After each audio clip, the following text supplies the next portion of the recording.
చాలాసార్లు పెన్షన్ గురించి మేము మాట్లాడుకుంటా ఉంటే చాలాసార్లు దీంట్లో నేను పెన్షన్ బాగా ఎక్కువ చేద్దామని అనుకుంటే ఎలా సార్ పాసిబిలిటీ అంటే కష్టంగా ఉంటుంది, కానీ మనం పెంచాలి.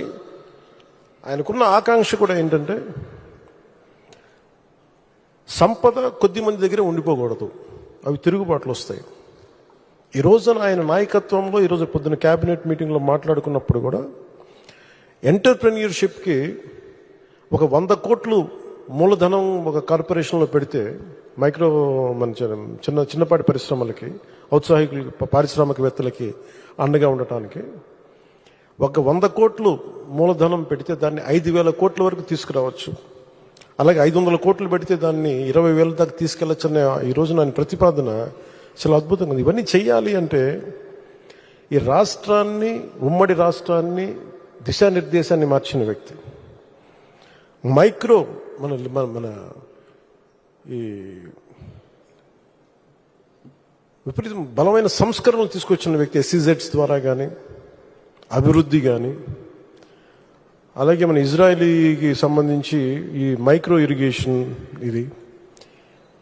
ఇలాంటివన్నీ మొట్టమొదటి తీసుకొచ్చిన వ్యక్తి. చాలా సింపుల్గా ఉంటాయి. ఇంకుడు గుంతలు అంటే అది చూడటం చాలా మందికి ఆ టైంలో హాస్యాస్పదం, ఏంటి గుంతలు తవ్వుకోవడం ఏంటని. ఆయన దార్శనికులు, ఆయన హెడ్ చూడగలరు.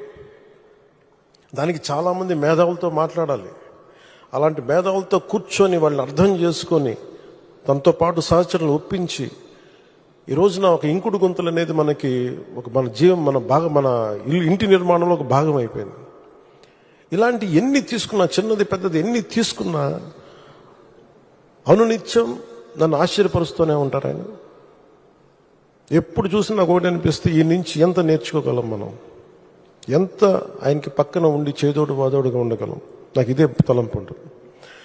అలాంటి పెన్షన్లు కూడా ఎలా పెంచగలం అంటే మనం పెంచుదాం, నాకు ఒక అవగాహన ఉందని. అది అడ్మినిస్ట్రేషన్లో కాకలు తీరిపోయి మునిగి తేలిన వ్యక్తికి అర్థమవుతుంది. మంచి మనసు ఉండొచ్చు, చెయ్యాలన్న తపన ఉండొచ్చేమో, కానీ దానికి తగ్గ అవసరమైన ప్రతిభ లేనప్పుడు, అనుభవం లేనప్పుడు, మనుషుల్ని కలుపుకెళ్ళగలిగే సమర్థత లేనప్పుడు అది ఎవరి వల్ల కష్టం అవుతుంది. అలాంటిది ఆయన అద్భుతంగా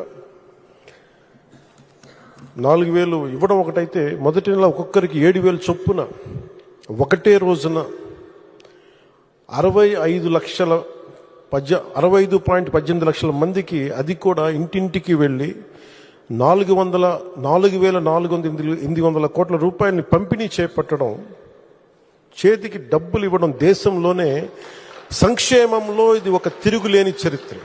మనస్ఫూర్తిగా గౌరవ ముఖ్యమంత్రి గారికి ధన్యవాదాలు తెలుపుతున్నాను.